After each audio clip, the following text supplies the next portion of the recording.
Assalamualaikum warahmatullahi wabarakatuh. Perkenalkan, nama saya Madania Agustina, NIM 1810602040.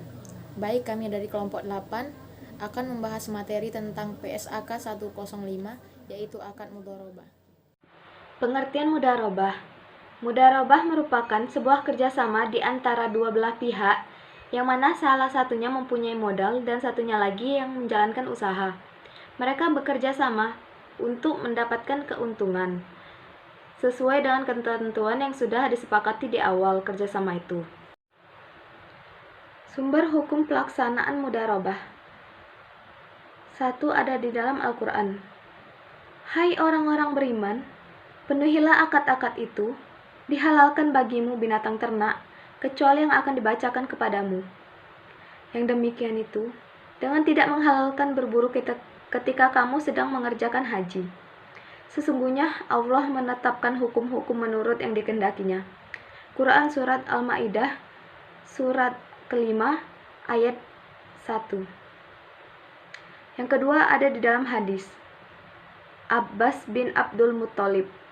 Jika menyerahkan harta sebagai mudharabah, ia mensyaratkan kepada mudharibnya agar tidak mengarungi lautan dan tidak menuruni lembah, serta tidak membeli hewan ternak. Jika persyaratan itu dilanggar, ia mudharib harus menanggung risikonya. Ketika persyaratan yang ditetapkan Abbas itu didengar Rasulullah, beliau membenarkannya. Hadis riwayat Tabrani dari Ibnu Abbas. Rukun dan syarat akad mudharabah. Di dalam rukun 1. Pelaku atau pemilik dana dan pengelola dana. 2. Objek mudharabah. 3. Ijab kabul atau persetujuan kedua belah pihak. 4. Nisbah keuntungan. Dalam syarat 1. Perilaku. 2. Pernyataan ijab dan kabul. 3. Modal. 4. Keuntungan. Dan 5. Kegiatan usaha oleh pengelola. Jenis-jenis akad mudharabah. Ada 3 jenis. Pertama, mudharabah mutlaqah, yaitu di mana shahibul mal memberikan kuasa penuh terhadap pengelola atau mudharib untuk mempergunakan dana tersebut dalam usaha yang dianggapnya baik dan menguntungkan.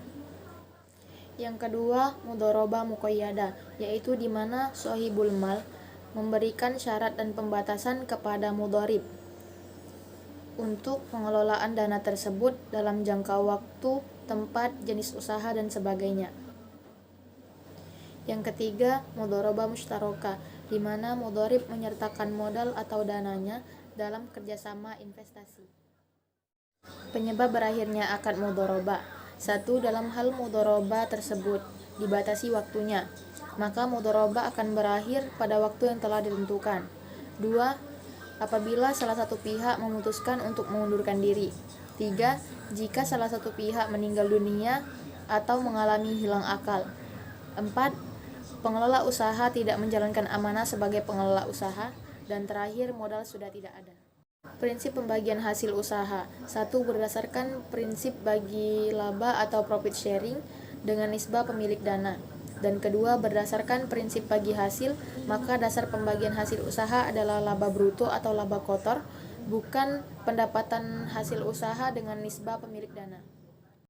Bagi hasil untuk akad mudharabah, yaitu yang pertama, hasil investasi di antara pengelola dana dan milik dana yang sesuai nisbah yang disepakati.